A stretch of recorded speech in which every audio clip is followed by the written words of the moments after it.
I'm sorry? Just want to hear his voice again, maybe. There are so many role models upon whom our love and utmost respect is Farz. When I follow one, I feel like I'm brushing away the teachings of the others. How can I get rid of this feeling and learn from one source of the Divine Light? Bismillah ar-Rahman ar-Rahim. This is a very good question. It's an honest question. It is a question that I had to grapple with for so many years. So many years in my life. You read something about Holy Prophet, I want to be like this. Then you read something about Hazrat Umar, say, I want to be like this, but there's some things that are a bit different. Then you read about another saying, say, I want to be like this. You read about this, you want to read about that. Then you start reading everything, but everything is so many. And then school is teaching us, this is your hero. You say, oh, I have to be like that. Movie is saying, this is our hero, you have to be like that. A book is saying this. So in reality, everything the world is teaching you is showing you who you should follow as a guide. Who you should follow. Father says you have to be like me. Mother says you have to obey me until you die, otherwise you cannot kiss the smell of paradise. You get wife, the wife say, you have to obey me these days. You cannot obey your mother or your father. So now everyone is pulled in every direction. Not only people that you feel that you should be giving respect to, but people that you should not be giving respect to, but the dunya gives respect to that. You feel that there is something that you should also learn and pull from them. But all these mixed up things, what does it do to a believer? It makes a believer very tired and very confused. So what did I do? I said, Ya Rabbi, send me one guide. One guide. Send me that one. I sat down and I said, so many guides. In Islam, there is a hierarchy. There has to be the best one. One that is more important than the others. All of them important. 124,000 prophets, they are all not on the same level. From 124,000, there are 313. They are Nabi Mursal. They are Rasul. Rasul is not just 25 or 28 in the Quran Karim. It is 313. Some given books and some not given books.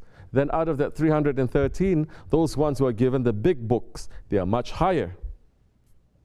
Then out of that, then the Holy Prophet ﷺ is the highest. So there are hierarchies there. And the hierarchies of the awliya Allah are the same. The hierarchies of the companions of the Prophet are also the same.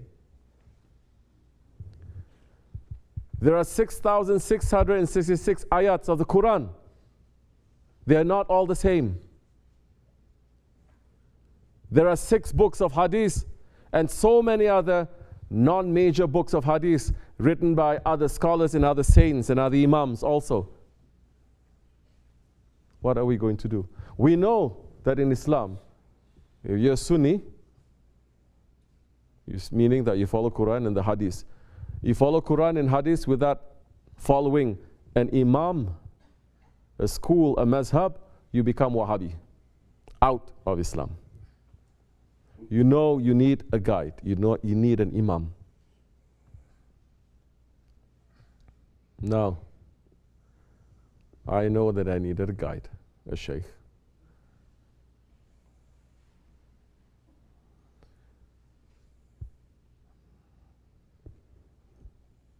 One thing that the Naqshbandi Tariqat is making you to do that is difficult is to make you to really dig and dig. You want. Why you want? Because I like it. Why you like it? Because it tastes good. Why it tastes good to you? Who's saying it tastes good to you? Is this according to what your father said it tastes good, or is it according to what Allah and His Prophet is saying? So you go deeper and deeper and deeper, and you understand what is the fundamental truth that is under that, the sincerity. Oh, I only like it because of my ego. Then, you're getting somewhere. You're becoming more sincere. You're not putting excuse and excuse and excuse. Why are you doing that? Oh, because of this. Excuses coming out from pockets, people.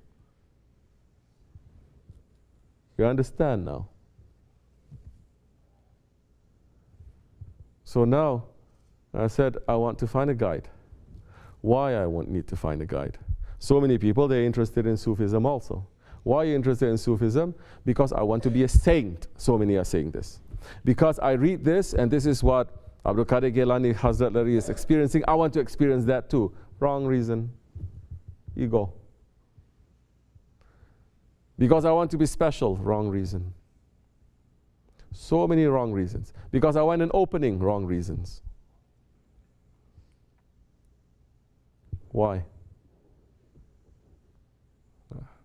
If you find an answer, why? Why do you want to have a role model? Why you want to follow a role model? Do you know what it means to follow a role model? Role model is not the way that they teach how role models should be in America. You like this one is a hero, this one is a celebrity, you just take one picture. I mean, this is when we were kids. You don't do that anymore, I think. You take a poster, you put it in your bedroom wall. This is my hero. Send Michael Jackson. My hero. Huh? They're teaching us like that. Is that it? Is being just putting the picture over there? What does it mean? Why do you like it? I like it because he is so loved by so many people. Oh, so you want to be like him because you want people to love you? Isn't that very selfish? It's ego again. So now, why do you want to follow a role model? Because it is the right thing to do. So what is the wrong thing to do? Not to follow a role model. What happens when you don't follow a role model? According to Islam, it leads you to Jahannam. So you follow a role model that is from Islam, from Haqq, it brings you to Jannat. What does it mean to follow a role model? What does it mean then to walk in their footsteps? Ahlul Sunnat wal Jamaat is to walk in the footsteps of the Prophet and the Sahabe Kiram. The lives of the Prophets and the Sahabe Kiram is filled with sacrifice, is filled with pain, is filled with suffering. Are we doing that? You cannot say, I follow a role model, but I'm sitting at home. One hand is chewing pizza, the other hand is with a remote control, feet up on the coffee table, watching TV. So many people following tasawwuf, this is what they're doing at home. So many peers and sheikhs. Thursday they make zikr, Friday they go to a disco. They go to club. So many peers and sheikhs. Today they're talking about Prophet ﷺ. Tomorrow they collect all their money and they go to nice vacation.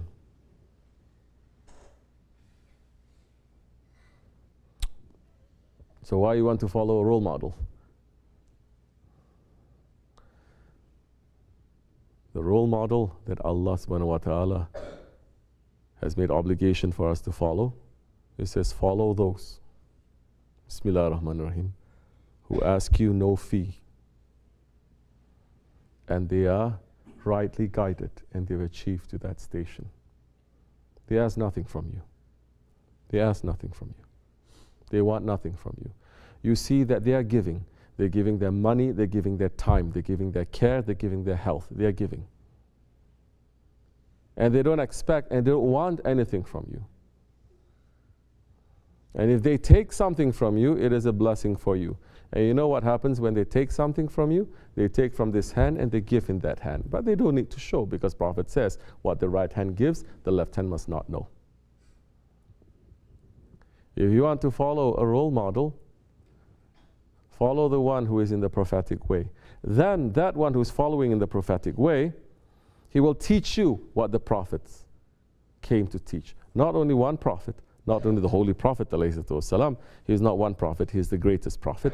Not only our Prophet ﷺ, but all the earlier prophets as well. He may show you what they brought.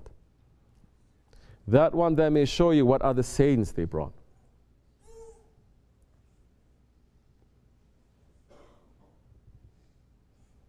He may show you the secrets of what the Sahabis and how they lived their lives, or the other awliyas, or what is going to happen in the future.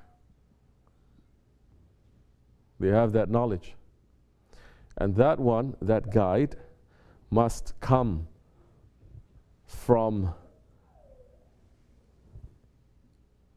a guide, a Shaykh, a master who himself was trained by his master, unbroken lineage over 1400 years.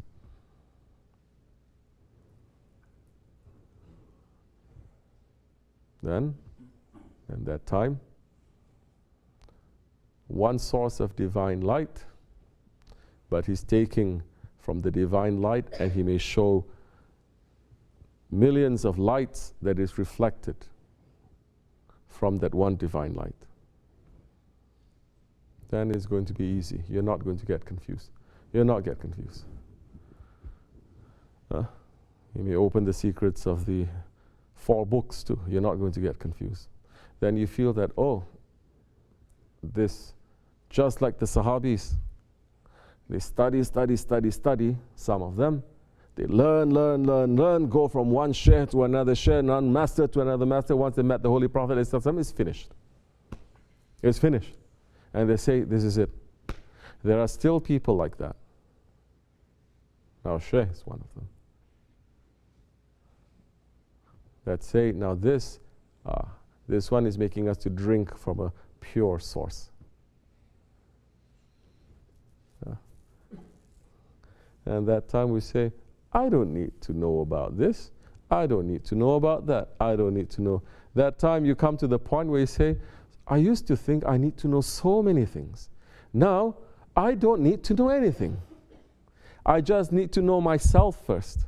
And from knowing myself and knowing my Lord, I will know so many things that is going to be useful for me. Not because people say I have to learn them. Not because if I learn them, I can brag to other people to say, I read this book, I know this philosopher, I know this. No. Then the knowledge that you're going to get now is a knowledge that you're going to experience, and is a knowledge that is going to benefit other people. Inshallah. May Allah keep us together with our Shaykh, dunya and akhirat. Fatiha. Assalamu alaikum.